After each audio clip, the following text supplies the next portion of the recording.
The morning air on Station Unity felt heavy with tension.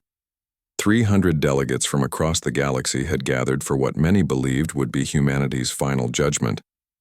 The massive conference hall stretched out like a metal canyon, its walls lined with viewing screens showing the homeworlds of dozens of species. Each delegation sat in carefully arranged clusters, their members huddled together in the way their ancestors had done for millions of years. Ambassador David Torres walked through the central aisle toward the human delegation's isolated section. His footsteps echoed in the unusual quiet. Normally, these gatherings buzzed with the constant chatter of interspecies communication, but today was different. Today, the other species were watching humans with a mixture of fear and disgust. Chaku. Trouble had started 6 months ago during the Kepler frontier conflict. A small human colony had been attacked by raiders from the Crimson Syndicate. The attackers expected a quick victory against the lightly defended settlement. What they found, instead, had shaken the entire galactic community. The human defense had been unlike anything anyone had ever seen. Instead of forming defensive lines or coordinating group tactics, the human defenders had simply vanished. One moment they were visible on scanners, the next they had scattered into the wilderness like smoke. The raiders found themselves fighting, shadows picking off isolated enemy units, never knowing where the next attack would come from. Within 48 hours, the entire raider force had been eliminated, not through grand battles or coordinated strikes, but through what the galactic media had called savage ambush tactics. The humans had hunted their enemies one by one, showing no mercy and asking for no quarter. Torres took his seat next to Commander Rex Booth, Terra's military representative. Booth was a lean man with gray hair and scars that told stories of a dozen conflicts. His eyes constantly moved, scanning the room with the alertness of someone who had learned never to trust peaceful situations. "How bad is it?" Torres asked, quietly. "Bad enough," Booth replied. "Half the species here want us expelled from the council. The other half want to understand how we did what we did at Kepler. Both groups are scared of us." At the front of the hall, the council's prime speaker raised her crystalline arms for silence. She was a rock shaper, one of the oldest species in the galaxy, and her voice carried the weight of centuries. "We gathered today to address the concerning military behavior of the human species," she announced. "Representative after representative has come forward with complaints about human tactical doctrine. Today, we will hear these concerns and determine if humanity's methods are compatible with civilized warfare." The first speaker was Queen Mind 17 of the Hive Collective. Her insectoid form towered over the podium as she clicked her mandibles in agitation. "The humans fight wrong," she declared, her voice translated through speakers around the hall. "Every civilized species knows that strength comes from unity. We coordinate our attacks, support our allies, and move as one mind toward victory. But humans abandon their comrades, scatter when they should stand firm, and attack from hiding like common criminals." A murmur of agreement rippled through the assembly. The aquatic tide swimmers nodded their sleek heads, while the plant-like grove tenders rustled their leaves in approval. Queen Mind 17 continued her speech. "In the Kepler incident, human forces broke every rule of honorable combat. They refused direct engagement, targeted supply lines instead of military units, and worst of all, they celebrated these cowardly tactics as victories. This is not the behavior of a civilized species." More species rose to voice similar complaints. The cloud dancers spoke of their perfect aerial formations, disrupted by single human fighters who appeared from nowhere. The metal shapers described their precisely coordinated ground assaults scattered by humans who refused to maintain battle lines. Each species told the same story. Humans fought alone. They ignored established tactics. They struck without warning and vanished before retaliation was possible. To every other species in the galaxy, this behavior was not just wrong, it was incomprehensible. Torres listened to each accusation without changing expression. He had expected this reaction. Humanity had only been part of the galactic community for 50 years, but already their different approach to conflict was causing problems. The other species had been fighting wars the same way for thousands of years, and they could not understand why humans refused to follow the proven methods. The accusations continued for 2 hours. Species after species described encounters with human military units that defied every tactical manual ever written. The pattern was always the same. Human forces would engage briefly, then disappear. When next seen, they would be behind enemy lines, disrupting communications, destroying supplies, and picking off isolated enemy units. Finally, the Prime Speaker called for the human response. Torres stood slowly, feeling the weight of hundreds of alien eyes upon him. The future of humanity's place in the galactic community would be determined by what he said next. "Honored delegates," he began, "I understand your concerns. Human military doctrine does indeed differ from established galactic norms.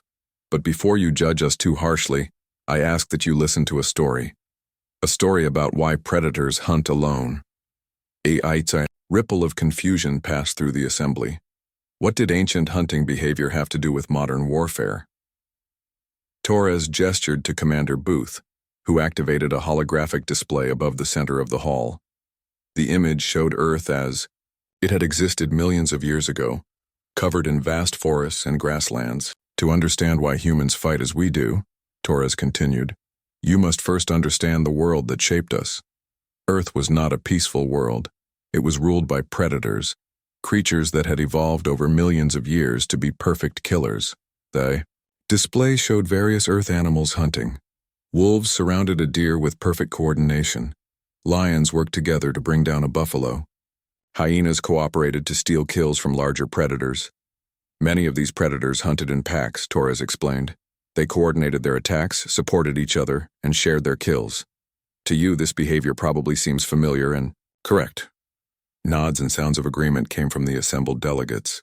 "But the most dangerous predators on our world," Torres said as the image changed, "hunted alone." The display now showed a massive tiger stalking through dense jungle, its movements silent and precise. Then an eagle diving from the sky to strike unseen prey. A shark cutting through dark water toward an unsuspecting target. These solitary hunters ruled entire ecosystems, Torres said. They were feared by all other animals, including the pack hunters, and it was from these creatures that humanity learned its most important lesson about survival. The room had grown completely quiet now. Every delegate focused on the images floating above them. "We learned," Torres said simply, "that sometimes the hunter who stands alone is the only one who lives to see another day." The emergency session had been called after disturbing reports reached the Galactic Council. 3 separate incidents in the past month had shown human military forces acting in ways that defied all understanding of proper warfare. Now representatives from 47 species sat in the council chamber, demanding explanations. Dr. Lisa Chen stood at the center of the circular hall, surrounded by curious and hostile alien faces. As Terra's chief military historian, she had been chosen to explain human tactics to beings who found them completely alien. The weight of humanity's reputation rested on her ability to make them understand. "The question you keep asking," she began, "is why humans refuse to fight in coordinated formations like every other civilized species. You want to know why our soldiers scatter instead of standing together, why they attack alone instead of in groups, why they seem to abandon their comrades in favor of individual action." The swarm queen of the collective clicked her approval. "Exactly. Every successful species learns that unity is strength. Why do humans reject this basic truth?" Dr. Chen activated the holographic display that dominated the center of the chamber. The image showed Earth's ancient landscape, filled with creatures that no longer existed. "Because humans learned a different truth," she said. "We learned it from the predators that hunted us for millions of years." The scene shifted to show early human ancestors huddled around fires, their eyes constantly watching the darkness beyond the light. These primitive humans moved in tight groups, never straying far from each other, always alert for danger. "Our ancestors survived by staying together," Dr. Chen explained. "They built fires to keep predators away. They made weapons to defend themselves. They created shelters where they could hide. For thousands of years, this strategy worked." The image showed human groups successfully driving off attacks from wolves and bears. The alien delegates nodded approvingly at this sensible behavior. "But There were other predators on our world, Dr. Chen continued, creatures that had learned to hunt in a completely different way. The display focused on a massive cave entrance. From the shadows within, two yellow eyes appeared, watching a group of humans who were gathering berries nearby. The humans were alert and armed, but they had no idea they were being observed. The great cats of Earth were solitary hunters, Dr. Chen said. Tigers, leopards, jaguars. They did not hunt in packs because they had discovered something that hunters never learned. They learned how to defeat the pack. The hologram showed the tiger studying the human group with patient intelligence. It noted how they moved, where they positioned their guards when they relaxed their vigilance. For hours it simply watched and learned. A pack hunter attacks from the front, Dr. Chen explained. It relies on numbers and coordination to overwhelm its prey. But a solitary predator attacks the pack's weaknesses. It waits for the moment when coordination fails. The scene played out in terrible slow motion. One of the humans wandered slightly away from the group to reach a particularly heavy cluster of berries. For just a moment he was isolated from his companions. In that instant the tiger struck.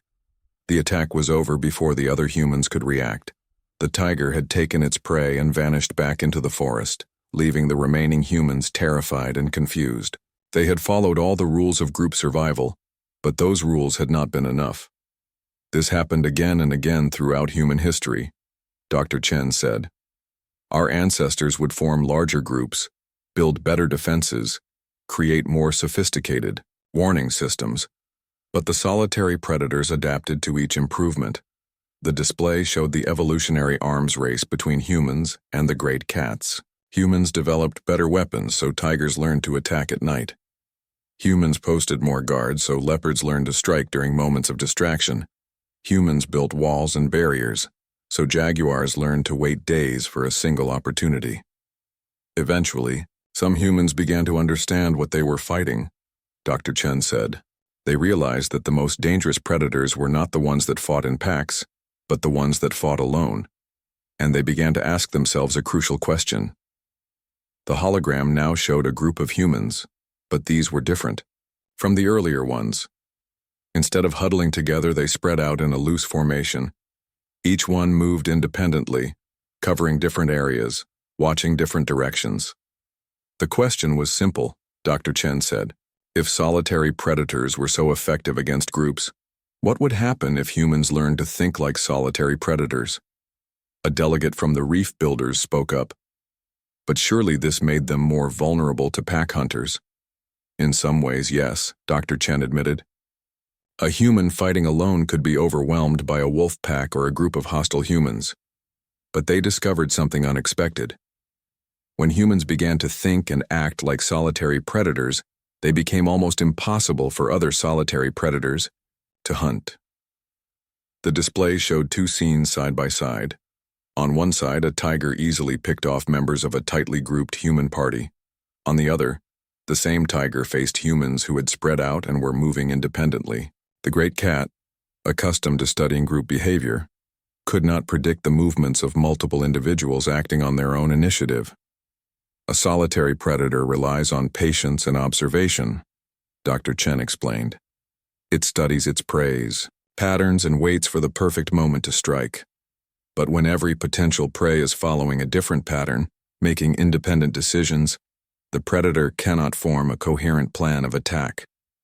The scene showed the tiger's confusion as it tried to track multiple humans who were not communicating with each other or coordinating their movements. Each time it focused on one target, another would appear in its blind spot. The predator evolved to hunt groups was helpless against prey that refused to act like a group. This is how humanity survived, Dr. Chen said. Not by becoming better at group tactics, but by learning to abandon group tactics when necessary. We learned that sometimes the safest place is not with your companions, but as far away from them as possible. The hive mind representative buzzed with agitation. This is madness. Without coordination, how do you accomplish anything complex? We coordinate when we need to, Dr. Chen replied. When building cities, exploring space, or creating art. But when survival is at stake, when we are being hunted, we remember what Our ancestors learned in Earth's forests. The hologram now showed modern human soldiers, and the parallel to the ancient hunters was clear. Like their ancestors, these soldiers could work together when necessary, but when combat began, they scattered into individual units, each one making independent decisions based on immediate circumstances. A pack fighter can be defeated by studying the pack's behavior, Dr. Chen concluded. But 40 individual fighters, each one thinking and acting independently, present 40 different problems that must be solved simultaneously. Most enemies are not prepared for this level of unpredictability. The chamber fell silent as the implications sank in. Humanity had not rejected civilization or coordination. They had simply retained the ability to abandon these things when faced with a predator that could use their unity against them. The lesson from Earth's ancient forests had survived into the age of starships. Sometimes the hunter that stands alone is the only one who survives. The war room deep within the Galactic Defense Station had never seen such diversity. Military strategists from 30 different species crowded around the massive tactical display, their various forms creating a bizarre mixture of scales, fur, chitin, and energy fields. They had all come to witness something unprecedented, a live demonstration of human combat tactics. General Alex Brooks stood beside the display, his weathered face calm despite the tension in the room. As the commander of Terra's Rapid Response Force, he had agreed to show the galactic military leaders exactly how humans approached warfare. The recent complaints about human tactics had reached a breaking point, and the only way to resolve the issue was through direct demonstration. Before we begin the simulation, Brooks said, I want you to understand that what you are about to see is not chaos, despite how it might appear. Human military doctrine is based on principles that every other species has forgotten or never learned. The Coral Mind commander rippled with skepticism. We have studied human tactics for months. Your forces seem to abandon all coordination the moment combat begins. How can this be effective against organized opposition? Because, Brooks replied, organized opposition creates predictable patterns, and predictable patterns can be exploited by someone who refuses to follow the same rules. The tactical display activated, showing a battlefield scenario that had been programmed to test conventional military doctrine. On one side was a force representing typical galactic military organization, tight formations, coordinated movements, and centralized command. On the other side was a human force of equal size and equipment. Watch carefully, Brooks said. The enemy force is using standard galactic tactics. They have established a command center, created supply lines, and positioned their units in mutually supporting formations. Any military academy in the galaxy would consider this a textbook deployment. The alien commanders nodded approvingly. The enemy force looked exactly as their own units would in a similar situation.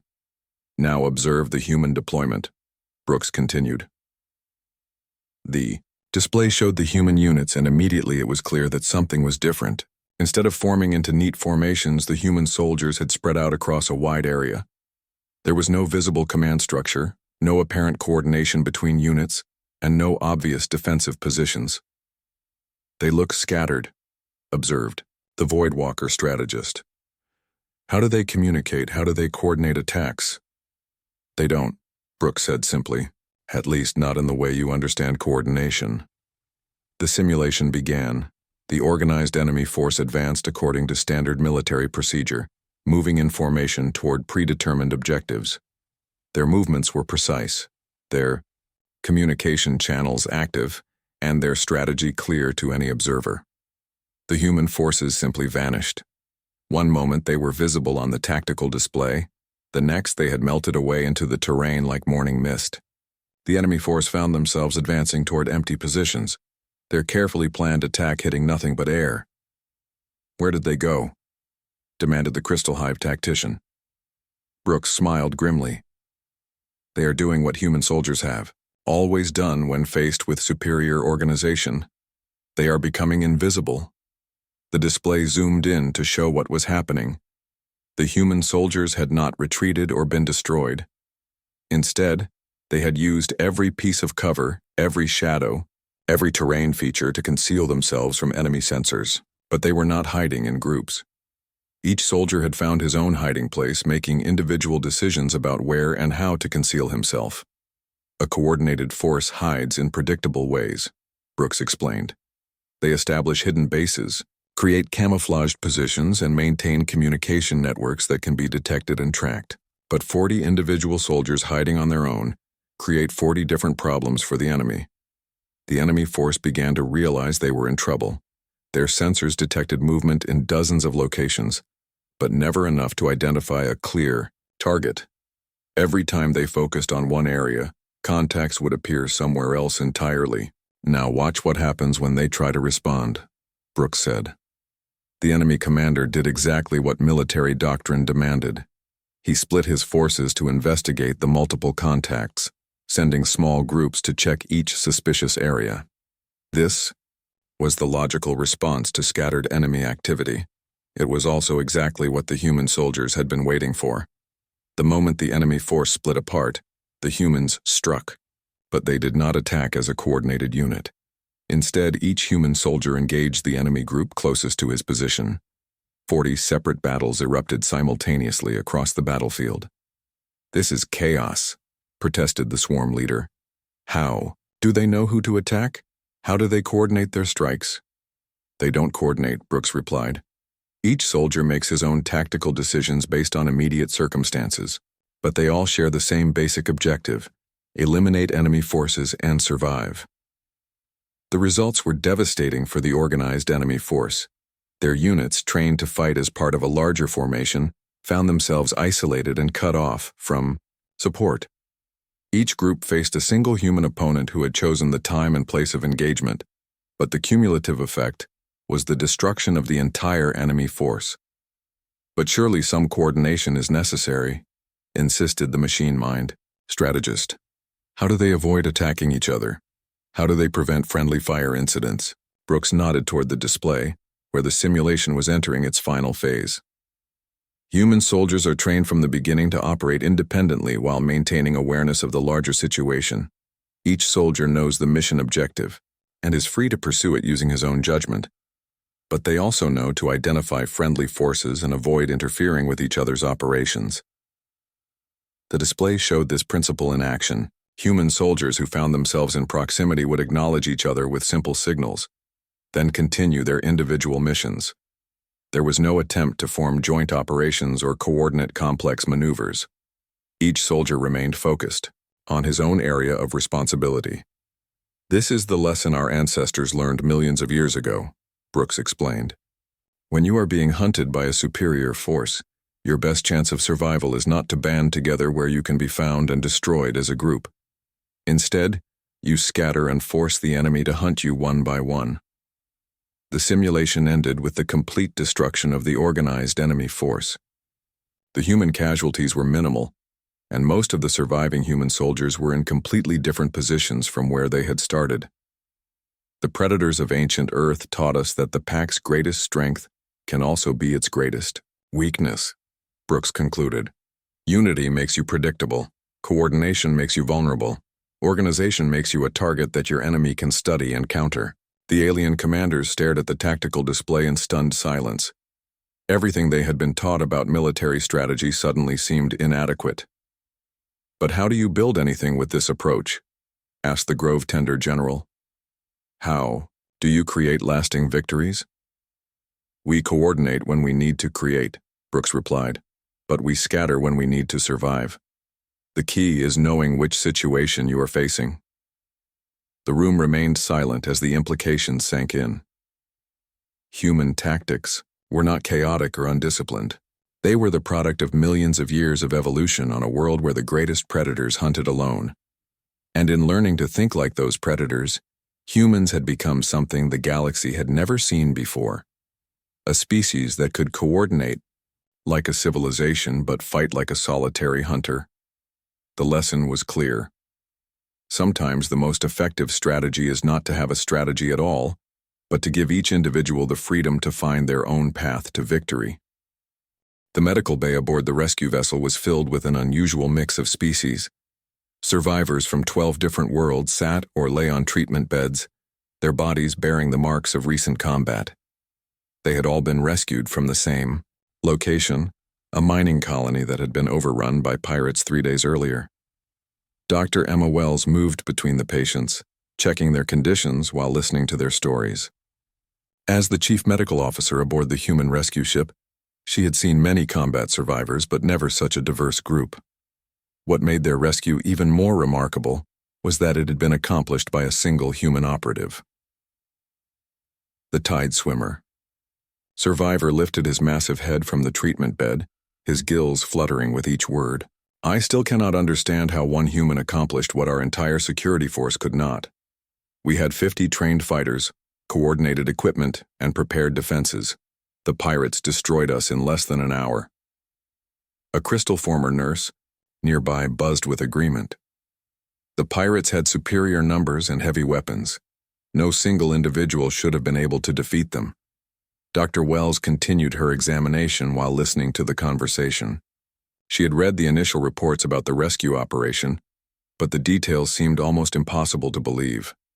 One human soldier had infiltrated the heavily guarded pirate stronghold, eliminated over 100 enemies, and extracted all the hostages without losing a single life. Tell me what happened during the initial attack, Dr. Wells asked the tide swimmer. How did the pirates overcome your defenses so easily? The large aquatic being's eyes dimmed with remembered pain. We followed standard defensive procedures. When the pirates approached, we formed a defensive perimeter around the mining complex.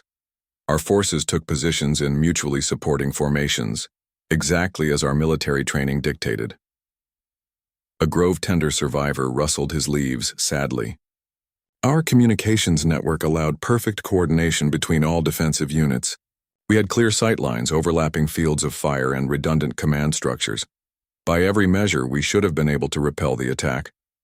But the pirates did not attack your defensive line, Dr. Wells observed. No, admitted the tide swimmer. They circled our position for hours, studying our deployment. Then, when night fell, they struck at our weakest point, which was our command center, said the crystal former nurse. They sent a small team to eliminate our leadership while the main force kept us distracted with feints and false attacks. Once our commanders were gone, our coordinated defense collapsed. Dr. Wells nodded. This was a common pattern in galactics warfare. Most species relied so heavily on centralized command that eliminating their leaders crippled their entire force. What happened after your defense collapsed? She asked. The survivors exchanged uncomfortable glances. Finally, the grove tender spoke up. We surrendered. Without coordination, without clear orders, our forces could not maintain effective resistance. The pirates herded us into the mining complex and posted guards. We expected to be held for ransom, or sold into slavery. But then the human came, whispered the tide swimmer. Dr. Wells had read Operative Mike Turner's after-action report, but she wanted to hear the survivor's perspective. Tell me about the rescue. At first, we did not even know he was there, said the crystal former. The guards began disappearing one by one during the night shift. The pirates assumed it was equipment failure or communication problems. They sent teams to investigate. The teams never came back, added the grove tender. By morning, half the guard force was gone, continued the tide swimmer. The remaining pirates were terrified. They had no idea what was happening to their companions. No bodies were found, no signs of struggle. No evidence of an attack. Their people were simply vanishing. Dr. Wells found this part of the report particularly interesting. Turner had eliminated over 50 pirates without any of them realizing they were under attack. Each guard had been taken silently and individually, with no opportunity to warn the others. The pirate leader decided to execute hostages to force whoever was attacking them to reveal themselves, the crystal former explained. They brought 5 of us to the main courtyard and prepared to shoot us as an example. That was when we saw the human for the first time, said the grove tender. He appeared from nowhere, killed the execution squad, and told us to run for the shuttle bay. But how did one person defeat so many armed pirates? Dr. Wells asked. The tide swimmer's gills fluttered with emotion. He did not fight them as a group. He fought them as individuals. While they were trying to organize a search for him, he was picking them off one by one, Every time they formed a group to hunt him, he would attack somewhere else entirely. The pirates kept expecting him to make a mistake, added the crystal former. They thought he would eventually reveal his position or be cornered by superior numbers. But he never stayed in one place long enough to be trapped. By the time we reached the shuttle bay, most of the pirates were dead, the grove tender said. The few survivors were scattered throughout the complex, each one afraid to leave his hiding place. They had gone from hunters to prey, and they knew it. Dr. Wells finished her examination and sat down beside the survivors. What you experienced is called solitary predator tactics. It is something every human learns about from an early age. We do not understand, said the tide swimmer. How can one individual be more effective than an organized group? Because, Dr. Wells explained, an organized group creates patterns that can be studied and countered. But a solitary operator creates no patterns. Every decision is made independently. Every action is unpredictable, and every strike comes without warning. She activated a small holographic display beside the bed. The image showed Earth's ancient forests, where early humans had learned to survive against impossible odds. Long ago, our ancestors were hunted by creatures that had perfected the art of solitary predation. These predators taught us that the pack's greatest strength could become its greatest weakness when facing an enemy that refused to fight by the same rules. The display showed a tiger stalking a group of early humans. The humans had formed a defensive circle, exactly as military doctrine would suggest. But the tiger ignored their formation entirely, waiting patiently for the moment when one individual would be isolated from the group. The pack assumes that their enemy will attack. The pack, Dr. Wells continued. But the solitary predator does not attack the pack. It attacks individuals within the pack one at a time until the pack no longer exists. But surely numbers should provide some advantage, protested the crystal former. Numbers provide advantage when both sides follow the same rules, Dr. Wells replied. But when one side refuses to engage directly, numbers can become a liability. A large group is easier to track, requires more resources to maintain, and creates more opportunities for individual members to be isolated and eliminated. The survivors considered this explanation in silence. Everything they had been taught about combat assumed that their enemies would behave in predictable ways. The idea that someone might ignore all conventional tactics was both terrifying and fascinating. This is why the human was so effective, Dr. Wells concluded. The pirates expected to fight a rescue force, not a single predator. They prepared for conventional tactics, not someone who would hunt them like ancient tigers hunted our ancestors. The grove tender rustled thoughtfully. So humans learned to become the predators instead of the prey. Exactly, Dr. Wells said. We learned that sometimes the only way to defeat a predator is to become a better predator. And the best predators throughout Earth's history have always hunted alone. The medical bay fell quiet as the survivors absorbed this lesson. They had witnessed something that challenged every assumption about military effectiveness. One human, fighting alone, had accomplished what their combined forces could not. The room remained silent as they contemplated a disturbing truth. In a galaxy full of pack hunters, the species that had learned to think like solitary predators held an almost unbeatable advantage. The final session of the Galactic Military Academy's annual conference had drawn the largest audience in the institution's history. Military leaders, strategists, and students from every member species had gathered to hear the conclusions of a year-long study on human combat effectiveness. The findings had shaken the foundations of everything the galaxy thought it knew about warfare. Professor Maria Santos stood at the podium, looking out over an audience that represented 47 different approaches to military thinking. As Terra's leading expert on comparative military doctrine, she had been chosen to present the final analysis of humanity's place in galactic warfare. Over the past year, she began, we have conducted extensive studies comparing human military tactics with those of every other species in the Council. Our findings challenge fundamental assumptions about the nature of effective combat operations. The massive auditorium was completely silent. Everyone present understood that these findings would reshape military doctrine throughout the galaxy. Every species represented in this room evolved as what we call pack hunters, Professor Santos continued. Your ancestors survived by working together, coordinating their efforts and sharing the work of bringing down large prey. This evolutionary background shaped your entire approach to civilization, including warfare. The holographic display behind her showed various alien species in their natural environments, working together to hunt, build, and survive. The pattern was consistent across all of them: cooperation, coordination, and collective action. Pack hunting creates specific advantages, she explained.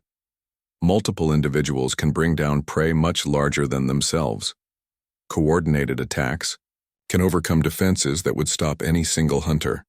Information sharing allows the group to adapt quickly to changing conditions. Nods of agreement came from throughout the audience. This was basic evolutionary theory that every species understood. But pack hunting also creates specific vulnerabilities, Professor Santos said. Vulnerabilities that most species never had to face because they never encountered predators that could exploit them. The display changed to show Earth during humanity's early evolution. Unlike the other worlds, Earth was dominated by massive, solitary predators that had learned to hunt in a completely different way. Humans evolved as prey to creatures that specialized in defeating pack tactics, she continued. Tigers, leopards, great sharks, eagles. These predators had learned that the pack's greatest strength could be turned into its greatest weakness. The image showed a tiger watching a group of early humans from concealment. The humans were alert and well-armed, but they were following predictable patterns that the tiger could study and exploit. A pack creates patterns, Professor Santos explained. Movement patterns, communication patterns, behavioral patterns. These patterns allow the pack to coordinate effectively, but they also make the pack predictable to a patient observer. The scene played out as the tiger waited for the perfect moment when one human strayed slightly from the group. The attack was swift, silent, and devastating. Before the other humans could react, their companion was gone, and the predator had vanished back into the forest. Humans survived this kind of pressure for millions of years, Professor Santos said. We learned that our instinct to group together for safety could be used against us. So we developed a different approach. The display now showed later human groups who had learned to spread out, move independently, and avoid creating the predictable patterns that solitary predators could exploit. We learned to think like solitary predators when necessary, she continued. Not because we abandoned cooperation, but because we understood when cooperation made us vulnerable. A delegate from the Hive Collective raised her appendage. But Professor, surely this made humans less effective as a species. Cooperation is the foundation of all advanced civilization. Actually, no, Professor Santos replied. Humans became more effective because we learned to use both approaches. We cooperate when cooperation provides advantage, and we disperse when dispersion provides advantage. Most importantly, we learned to switch between these modes instantly based on circumstances. The display showed modern human military units demonstrating this flexibility. During the planning phase, human soldiers worked together seamlessly, sharing information and coordinating their approach. But the moment combat began, they scattered into individual operators, each one making independent decisions based on immediate tactical requirements. This is what makes human military doctrine so effective against conventional forces, Professor Santos explained. Your enemies prepare to fight a coordinated army, but instead they face dozens of individual predators who share a common goal, but follow no predictable pattern. The audience watched as the display showed a recent conflict where human forces had faced overwhelming odds. The enemy had superior numbers, better equipment, and perfect coordination. By every standard metric, they should have achieved easy victory. Instead, the human forces had simply dissolved. One moment they were visible on enemy sensors, the next they had vanished into the terrain.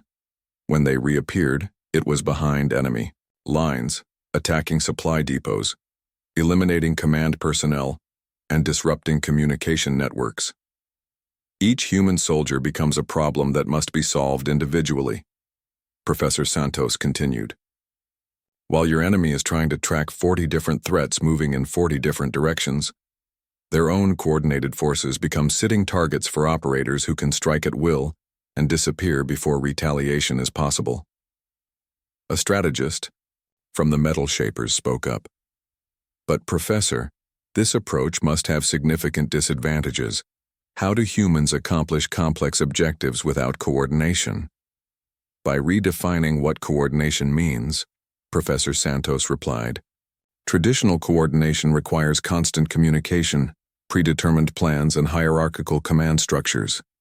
Human coordination is based on shared understanding of objectives and individual adaptation to achieve them. The display showed this principle in action. Human soldiers operating across a wide battlefield were not communicating with each other or following a central plan. Instead, each soldier understood the overall mission and was finding his own way to contribute to its success. When one soldier eliminates an enemy communications hub, he doesn't need to report this to headquarters or coordinate with other units, she explained. Every other human soldier in the area immediately adapts to take advantage of the enemy's communication breakdown. This creates a cascading effect where individual successes multiply throughout the entire operation. The implications were staggering. Human forces could achieve coordinated results without coordination, complex objectives without complex planning, and strategic victories without strategic vulnerability. This is why human casualties are often so much lower than expected, Professor Santos continued. When your forces are scattered and independent, the enemy cannot achieve decisive victories against them. They cannot cut off your supply lines because you have no central supply system. They cannot disrupt your communications because you are not relying on centralized communication. They cannot eliminate your leadership because every soldier is his own leader. The crystal mind delegate shimmered with confusion. But surely this creates chaos within human ranks. How do you prevent soldiers from working at cross purposes? Through something we call mission-type tactics, Professor Santos explained. Every human soldier is trained to understand not just what he is supposed to do, but why he is supposed to do it. This allows him to adapt his methods while maintaining focus on the ultimate objective. The display showed human soldiers encountering unexpected obstacles during a mission. Instead of requesting new orders or waiting for guidance, each soldier independently found alternative ways to accomplish his assigned goals. The result was that even when the original plan failed completely, the mission still succeeded. This approach confuses enemies who are accustomed to fighting predictable opponents, Professor Santos said. They expect that disrupting your plan will disrupt your entire operation. But when your soldiers are trained to abandon the plan and still accomplish the mission, the enemy's tactical victories become meaningless. The room had grown completely quiet as the audience absorbed the full implications of what they were hearing. Human military doctrine was not chaotic or undisciplined. It was the product of millions of years of evolution against predators that had forced humanity to develop entirely new approaches to survival and combat. The room falls silent, Professor Santos concluded, because you are realizing that every assumption your species has made about effective warfare may be wrong when facing an enemy that follows different rules. Humans learned long ago that sometimes the predator that hunts alone is the only one that survives when all the packs have been destroyed. She paused, letting her final point settle over the audience. The galaxy has been shaped by species that think in terms of collective action. Your wars are contests between organized forces following similar principles. But humans are not an organized force. We are a collection of individual predators who happen to share the same objectives. The silence stretched for long moments as military leaders from across the galaxy contemplated this new understanding. They had spent their entire careers studying how to coordinate larger forces more effectively, how to improve communication between units, how to create more robust command structures. Now they were learning that humanity's greatest strength came from abandoning all of these approaches when circumstances demanded it. The species that had been prey to solitary predators had become the ultimate solitary predators themselves. This is why, Professor Santos said quietly, when humans explain why predators hunt alone, the room falls silent, because you realize that in a galaxy full of pack hunters, the species that learn to think like tigers has an almost insurmountable advantage. The final session ended with no questions from the audience. There was nothing left to ask. The lesson was complete, and its implications would reshape military thinking throughout the galaxy for generations to come. Humanity had not rejected civilization or cooperation. They had simply retained the ability to become something else entirely when survival was at stake. They had learned to be both the pack and the predator that hunts the pack. And in learning this lesson, they had become something the galaxy had never seen before. A species that could build like a civilization, but fight like the ancient tigers of Earth's forgotten forests.